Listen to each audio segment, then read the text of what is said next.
시간에 제가 잠깐 말씀을 드렸어요. 쉬운 성경이 자칫 오해할 수 있는 것은 쉽다라고 하는 말이 아이들이나 읽는 성경으로 오해할 수 있어요. 그런 의미는 아닙니다. 예전 우리가 읽었던 개역 성경, 개역 개정 성경은 한자가 많아요. 우리가 지금 사용하지 않는 한자들도 많고, 그래서 그것을 풀어줘야 될 필요가 있어요. 단지 제가 아쉽다라고 하는 점은 특별히 구약에서 하나님의 말씀이 굉장히 하나님이 진노하시거나 가증히 여기신다라고 여길 만한 이런 부분들을 좀 유화시켜서 표현한 것이 아쉬워요. 있는 그대로 하나님의 마음이잖아요. 하나님의 마음 그대로를 조금 과하다 하더라도 그냥 두었으면 하는 아쉬움은 있어요. 하지만 우리가 성경을 보다 잘 내용을 이해하기 위해서 노력한 점은 참 귀하다는 생각이 듭니다. 이번에 그 성서 공예에서 성경을 또다시 하나 냈어요. 개역 개정 이후로 성경을 냈는데 좀 지켜봐야 될 것 같고요. 이 부분도 좀 아쉽다고 하는 내용들이 좀 많아서 어차피 한 10년 또는 그 이상이 걸려서 하는 작업이라면 조금 더 신중을 기하고, 정말 성경이잖아요. 하나님의 말씀이니까 후회하지 않을 만큼의 노력들을 좀 했으면 좋겠다라고 하는 생각이 들어요.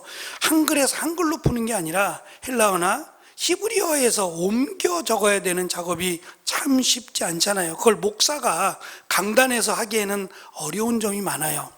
헬라어를 말한들, 히브리어를 말한들 얼마나 익숙하시겠어요. 저도 불편한데 성도들은 얼마나 불편하시겠어요. 그러니까 아예 성경을 번역하는 일에 조금 더 신중을 기해서 더 오래 걸리더라도 정말 후세에 남길 만한 성경을 좀 번역해 주셨으면 하고 하는 아쉬움이 남습니다. 어쨌든 우리가 쉬운 성경을 통해서 말씀을 살피겠다라고 결정을 하고, 우리가 쉬운 성경을 참고하는 이상 좀 많이 읽으시고, 또 이 쉬운 성경을 통해서 우리가 깨닫지 못했던 부분들, 이게 이런 내용이었어 라고 하는 부분도 좀 많이 배워갔으면 좋겠다 생각이 듭니다.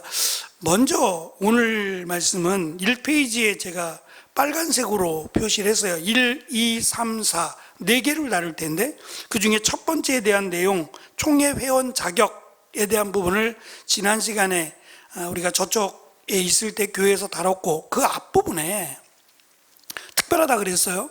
그 앞부분에 성적인 문제들을 다뤘어요. 그러니까 개인의 성적인 문제가 가정의 성적인 문제로, 그리고 공동체의 성적인 문제로 점점 확산되어 간다. 이것이 하나님의 거룩함과 연결되어 있다라는 점이 특별하다 그랬어요. 그러니까 우리가 지금 세대의 추이를 보면 이 정도야 라고 하는 것들이 너무 많아요. 특별히 동성애도 그렇고요. 근데 그것이 하나님 앞에서 가증하다라고 하는 점은 결코 우리가 물러서지 않아야 돼요. 이것은 역사적으로도 나라가 망하는 길입니다. 세상에 좋은 대로, 소견에 좋은지는 모르겠지만 분명히 역사가 증명했어요. 로마가 멸망했고요. 많은 나라들이 이 동성애로 인해서 없어져 버립니다. 그러니까 그 안타까움이 있다면 우리가 결단코 이 일은 허용해서는 안 된다라고 하는 점도 우리가 유념해야 되겠습니다. 오늘은 두 번째, 세 번째, 네 번째에 대한 부분들을 나눌 텐데요. 제가 가장 많이 고민했던, 말씀을 준비하면서 고민했던 부분이 두 번째예요. 전쟁을 하는데, 전쟁은 남자들이 하죠. 남자들이 합니다. 여자들이 하지 않습니다. 그러니까 군인들은 만 18세 이상 된 남자만 군인이 될 수 있어요. 그런데 이것이 지금 전쟁인데, 전쟁 중 또는 전쟁을 준비하는 과정에 있어서도 정결해야 된다는 거예요. 우리가 여호수아서를 보면서도 말씀을 드렸어요. 여리고 성 앞에 적들이 가장 큰 적이고 가장 강한 적이에요. 그리고 여리고 성 앞에서 하나님께서 이스라엘에게 행하신 명령이 놀라운 것은 당장 전쟁을 앞두고 무기를 준비해라, 작전을 짜라, 또는 군인들을 더 모집해라, 이런 것이 상식인데, 그렇지 않고 하나님이 멈추라고 하시고 거기서 할례를 행하라고 하시고 만나가 끊겼어요. 결국 이 말은 전쟁은 누가 한다는 거예요? 하나님이 하신다는 거잖아요. 이스라엘은 걷기밖에 더 했어요? 돌 하나 던지지 않았어요. 걷기밖에 안 했다고요. 그러니까 전쟁의 승패는 거룩함을 지켰느냐, 하나님의 말씀을 지켰느냐로 이미 결정이 난 거예요. 예수님께서 요한복음에 특별히 예수님께서 혼란스러워하는 제자들, 혼란스러운 게 당연하죠. 예수님을 메시아로 믿지도 못한 제자들인데 그 기적과 능력을 행하신 그 예수님이 죽으신대요. 십자가에 달려 죽으실 것이니 얼마나 두렵겠어요. 고민이 많았을 겁니다. 내가 계속 쫓아가야 되느냐, 이제 그만하고 돌아가야 되느냐, 이런 갈등 속에 있는, 그리고 예수님이 잡힐 것이 자명해요. 말씀하셨으니까. 그런 예수님이 제자들에게 하신 말씀이 있어요. 그 말씀은 내가 세상을 이겼노라는 말씀이에요. 졌잖아요. 세상적인 기준에서 보면 진 거예요. 예수님이 붙잡히셨고 그들의 판결을 받고 십자가에 달려 죽으셨어요. 이게 어떻게 이긴 거냐고요. 그런데 부활하셨잖아요. 세상은 우리의 목숨을 가지고 거래를 하려고 해요. 그래서 목숨을 담보로 위협하기도 하고 내 말 들으라고 하기도 하죠. 그게 세상 권력자들이 하는 행위예요. 그런데 그들은 우리가 이 땅에서만의 삶으로 끝날 거라고 생각해요. 그런데 성경은 이 땅의 삶은 잠깐이요, 하나님의 나라에 들어가 살 것은 영원이라고 말씀하시면서 둘 중에 하나, 뭐가 더 중요하다라고 한다면 당연히 하나님의 나라죠. 그 가치를 아는 자가 믿음을 지키는 겁니다. 목숨을 두려워하지 않는 거죠.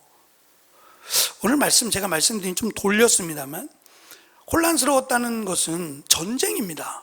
이기느냐 지느냐가 걸려 있는 거예요. 지면 죽는 거고요, 이기면 저들의 모든 것들을 빼앗아 오는 거예요. 그러면 여기에 집중해야 되는데 그게 아니라 정결에 집중해요.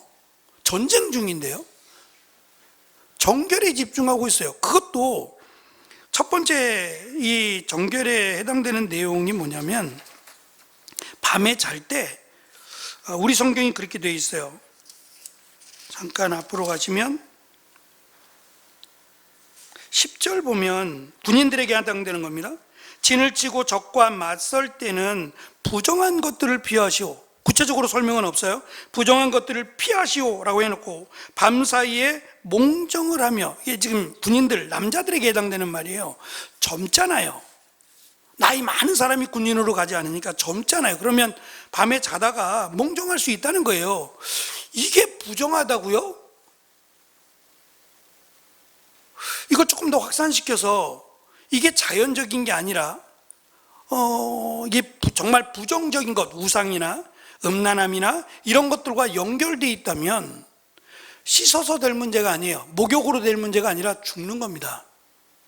그러니까 이건 말 그대로예요. 그냥 있는 그대로 너희가 밤에라고 하는 새벽이죠.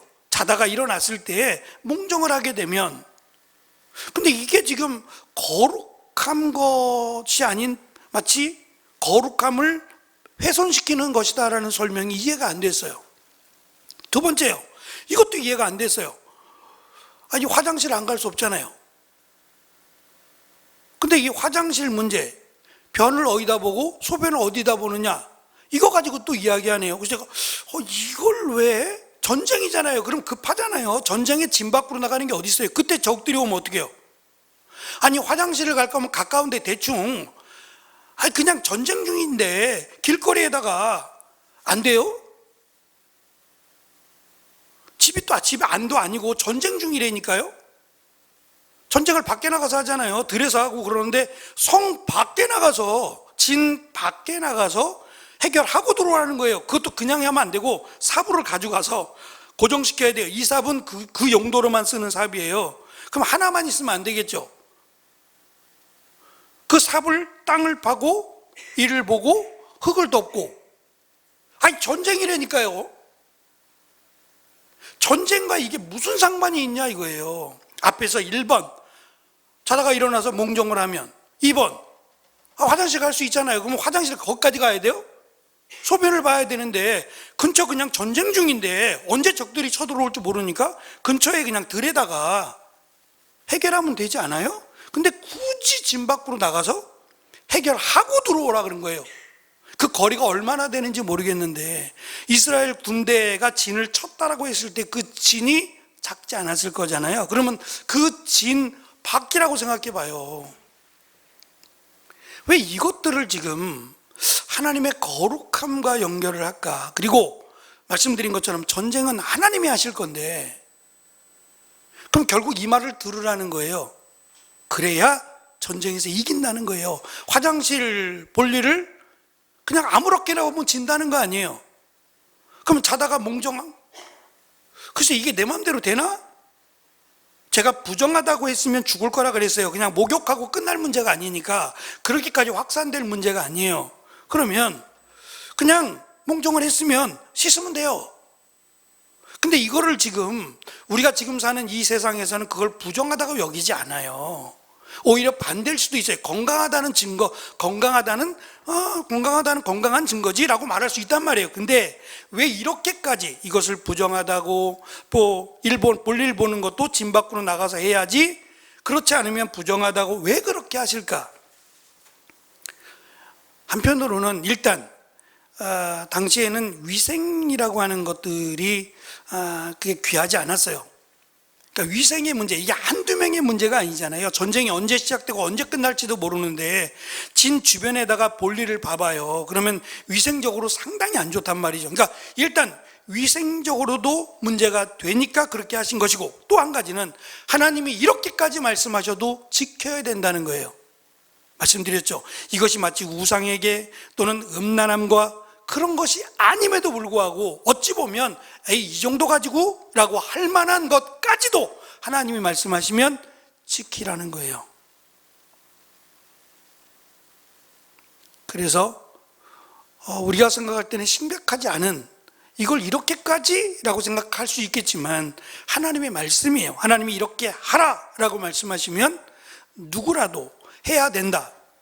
그래야 하나님께서 너희와 함께 있을 것이고 이 전쟁을 하나님께서 승리하게 하실 것이다 라고 하는 것을 가르쳐 주셨어요. 이것이 언제나 또 이스라엘 백성들이 이제 약속의 땅에 들어갈 텐데, 약속의 땅에 들어가서도 이렇게 하는지는 모르겠어요. 왜냐하면 약속의 땅에 들어가서 주변에 있는 암몬이나 모압이나 이제 계속 싸움을 하잖아요. 그때도 이것이 똑같이 적용됐는지는 모르겠어요. 하지만 지금 그들이 약속의 땅에 들어가기 전에 그들에게 주신 하나님의 말씀이기 때문에 들어가서도 아마도 지켜야 될 말씀이 아니었겠나라는 생각을 가져봅니다. 두 번째, 전체적으로는 세 번째죠. 오늘 말씀의 두 번째는 노예에 관한 건데, 이스라엘을 사실은 노예라고 부르지 않아요. 쉬운 성경은 쉽게 풀어쓰기 위해서 노예라고 하는 표현을 썼는데, 사실은 같은 이스라엘 백성들, 여긴 지금 종이라고 되어 있네요. 같은 이스라엘 백성들은 노예가 될 수 없어요. 노예는 이방인들을 돈으로 사거나 전쟁에서 이겨서 노획물로 잡거나 그러면 노예가 돼요. 그들은 노예입니다. 그러나 이스라엘 백성들, 예를 들면 흉작을 했거나 또는 내가 잘못해가서 집이나 이런 것들을 담보로 잡혀서 내가 어쩔 수 없이 다른 사람의 집에 가서 종놀이를 해야 될 경우는 그냥 종이라고 말해요. 그러나 짐승처럼 부리지 마라. 왜냐하면 하나님께서 이들을 위해서 남겨주신 은혜라고 하는 것이 있어요. 희년제도죠. 당장 이 사람 지금 부모 세대가 될지라도 이 사람이 잘못해서 50년 가까이를 내가 배상을 해줘야 되고, 은혜를 받으면 미리 환급해 주겠지만 50년 가까이를 일한다 할지라도 그 다음 세대인 자녀 세대만큼은 원상복구가 되잖아요. 그러면 이게 또 바뀔지 어떻게 알아요? 전에는 이 집이 힘들어서 종살이를 했는데 하나님이 은혜를 주셨고 이들이 열심히 해서 회복이 돼서 이들이 부자가 되고, 또 종으로 삼았던 그 집이 잘못돼서 자녀들 때에는 또 이들이 종살이 할 수도 있잖아요. 그러니까 그것을 생각해서라도 노예로 대하지 마라. 같은 형제라고 하는 것을 분명히 말씀하셨어요. 그러니까 여기는 노예입니다. 그러니까 이방인들의 경우에요. 그런데 당시 여기도 지금 제가 표시를 해놓았습니다만 3페이지를 보시면 고대 근동의 법전들, 주변 국가예요. 고대 근동의 법전들은 도망친 노예를 보호하는 것을 금했어요. 우리도 지금 그래요. 최근에 뉴스를 보니까 그 주가 조작을 했던 사람인데 지금 미국으로 도망가 있죠. 미국으로 도망가 있는데 재판은 한국에서 받게 해달라는 거예요. FBI나 이런 쪽에 다 신청을 해가지고 잡았어요. 어마어마하더만요. 잡았는데 이 미국에서 법정에서만 100년이래요. 경제범이 굉장히 강합니다. 미국은 경제사범은 형이 굉장히 높아서 제대로 받으면 이 사람이 저지른 행동에 대한 법을 집행하면 100년이 걸린대요. 100년형을 받 죽는 거예요 그냥. 근데 이게 우리나라에 들어오면 20년이 된대요. 그러니 그냥 발벗고 나서서 나는 한국 가서 재판을 받을 거야. 근데 한국에서 거절했어요. 전 잘했다고 생각해요. 죄송합니다. 이 마음 이렇게 말씀드려서. 아니 법이 약하니까 자꾸 그런 짓을 하는 것 같아요. 에? 아니 정말 힘든 사람들을 생각해야죠. 왜 그걸 장난쳐가지고 정말 힘들게 만드냐. 이거 이 경제사범들은 너무 약해요. 형량이. 그러니까 그냥 단호하게 좀 해줘야 두 번 다시 그렇게 안 했으면 좋겠어요. 그러니까 서로 이제 조약을 맺는 거죠. 같이 다른 나라들하고 협조해서 범인을 잡을 때 우리나라도 도움을 주고 도움을 받고 이런 일들을 한단 말이죠. 이들도 그랬어요. 고대 근동 지역에서는 노예가 도망을 가면 이 도망간 노예를 보호하지 못하게 했어요. 그럼 잡아서 신고하면 끌고 오는 거죠. 다시 끌고 와서 뭐 감옥에 집어넣든 아니면 더 강하게 노예로 삼던 그런 조약들이 있었는데, 오늘 우리가 읽은 말씀에 보면 참 의아하게 돼 있어요. 주인으로부터 도망친 노예들은 굵은 글씨입니다. 다시 돌려보내지 말 것이며 어디서든지 그들이 원하는 곳에 정착하여 살 수 있도록 배려하라. 너무 관대하지 않아요? 같은 이스라엘 백성이 아니라 노예라니까요. 그 이유가 있어요. 그 이유가 그 다음에 나오는 내용인데, 이스라엘이 이집트죠, 애굽에서 혹독한 종살이를 했던 것을 생각하여 주인의 학대를 견디지 못해 도망친 노예들에게는 자비를 베풀라고 말씀하세요. 우리식으로 설명하면 그거예요. 받은 은혜를 기억하고 살라는 거예요. 우리가 받은 은혜를 기억하면 인색해지지 않는다는 거예요. 내가 받은 은혜가 요거밖에 안 되면 뭐 요거밖에 안 되게끔 하겠지만, 내가 스스로 생각할 때 받은 은혜가 이만큼이면 다른 사람한테 이만큼은 아니더라도 받은 은혜를 생각해서 그들을 마치 복을 주라고 지금 설명하세요. 이 말은 하나님이 또 복 주겠다는 거예요. 감사하죠. 그러니까 내가 받은 복을 주고 끝나는 게 아니에요. 혹시 강건이나 은총이는 지은정 자매도 그렇고 1년에 한두 번씩 혹시 헌혈합니까? 안 해요. 저는 헌혈하지 말래요. 이 검사를 하면 이게 좋은 것만 들어있는 게 마음 아프다. 좋은 것만 들어있는 게 아니어서 건강하신 분들은 할 수 있어요. 우리 양시한 장로님이나 이영구 장로님 아마 될 것 같아요. 고지혈증도 없어야 되고요. 이제 그런 부분이 있으면 헌혈할 수 없어요.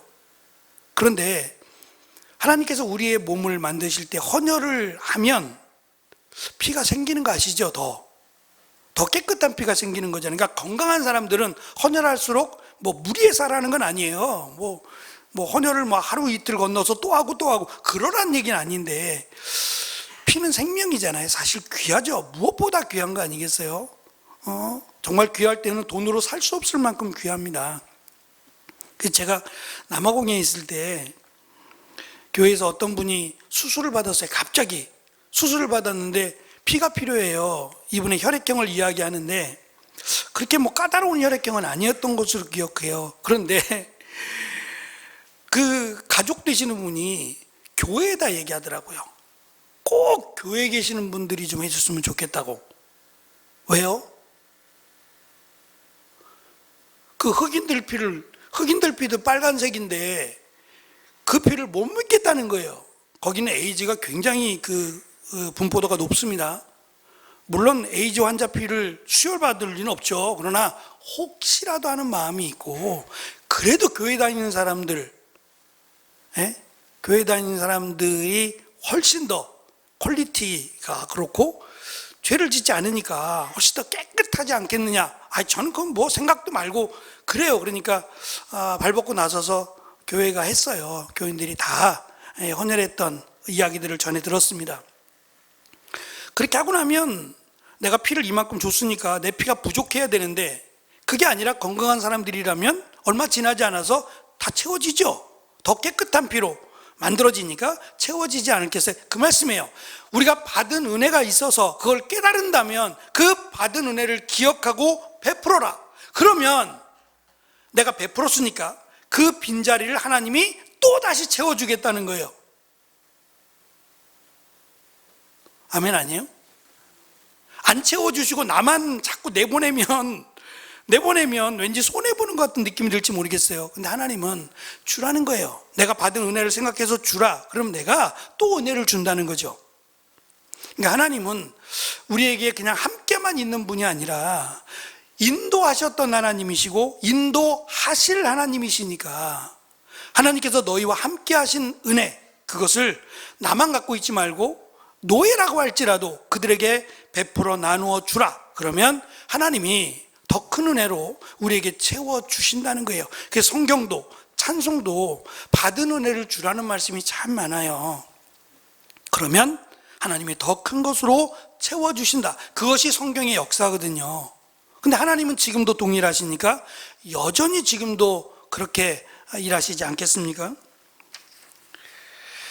말씀은 비록 노예라 할지라도 혹사해서는 안 되며 비인간적으로 취급해서도 안 된다라는 점을 강조합니다. 마지막 네 번째에 해당되는 남창과 창녀에 대한 부분이에요. 창녀는 여자고 남창은 남자에게 해당되는 말이고, 이 단어는 신전이라고 설명이 되어 있어요. 쉬운 성경은 그렇게 표현을 했어요. 신전에서 일하는 사람, 신전에서 거짓 선지자라고 말해야 되죠. 거짓 선지자들을 돕는 사람들인데, 이들의 역할이 뭐냐면 우리가 흔히 말하는 문선명이 예전에 그랬어요. 통일교회 문선명이 피가름 해야 된다 그랬어요. 피가름. 그러니까 자기하고 관계를 맺으래요. 성관계를 맺으면 맺는 사람은 다 거룩해진대요. 자기가 거룩하니까 자기와 성관계를 맺으면 피가 깨끗해진다는 거예요. 이게 말이에요? 뭐예요? 자기가 깨끗해요? 그건 하나님에 해당되는 거고, 하나님도 그렇게 안 하셨어요. 그 신전을 돕는, 그래서 그 신을 섬긴다, 그 신을 믿는다 그러면 믿는다와 더불어 그 신의 신전을 섬기는 여자들, 이걸 창녀라고 불렀고, 신전을 섬기는 남자들을, 그러니까 여자가 오면 남창, 남자가 오면 창녀들하고 몸을 섞게 만든 거예요. 그러면 신을 제대로 섬기는 것으로 이해를 했다는 거예요.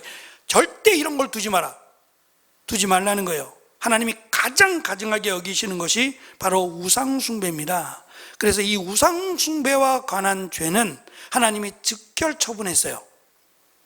결단코 미루시는 법이 없어요. 바로 하나님이 심판하신 경우 중에 하나가 우상숭배에 대한 겁니다.